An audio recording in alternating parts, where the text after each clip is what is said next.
पुनर्जन्म के बाद प्रकट हुई नागिन। वो अपने नाक को खोज रही।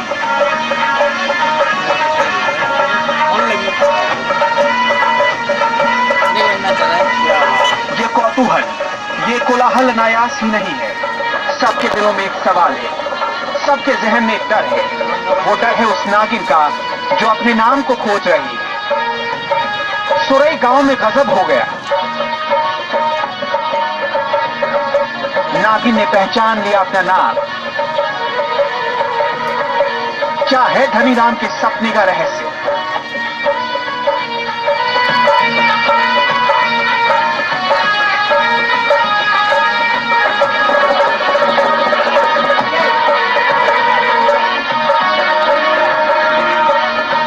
पुनर्जन्म के कई प्रमाण मिलते हैं, लेकिन लोगों को एक बार की भरोसा नहीं होता। और सोचिए, जब पता चले कि अमुक आदमी पिछले जन्म में नाग था जिसे एक नागिन खोज रही है और हर हाल में पाना चाहती है। सपनों में तो बोलती है कि मैं तो एक नागिन हूँ, लेकिन तुम मेरे नाग थे। और जब तुम दोनों पूजा करने जा रहे थे तो किसी ने तुम्हारी हत्या कर दी थी। मैं तो नागिन के रूप में रहेगी, लेकिन तुम्हें इंसान का रूप मिलेगा। मैं आज भी भटक रही। ये कहानी है ललितपुर जनपद के सुरई गांव की, जहां एक युवक के सपनों में नागिन आती है और उसे साथ ले जाना चाहती है। एक बार की इन बातों पर भरोसा नहीं होता, लेकिन चीजें सोचने पर मजबूर कर देती हैं। क्या धनीराम की बातें सच हैं? क्या है धनीराम के पूर्व जन्म की कहानी? 26 साल के धनीराम 4 भाइयों में दूसरे नंबर के हैं। 7 साल पहले उनकी शादी हुई और उसके बाद से नागिन के सपनों का दौर शुरू हो गया।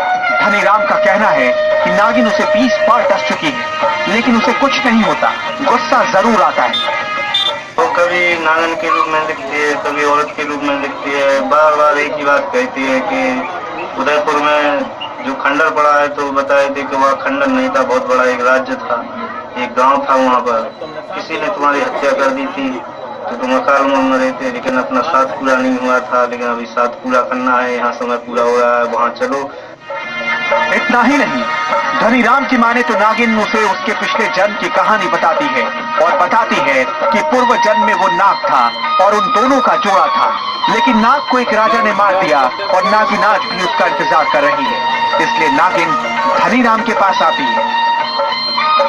नागिन धनीराम को अपने साथ ले जाना चाहती है, जिस वजह से पूरा परिवार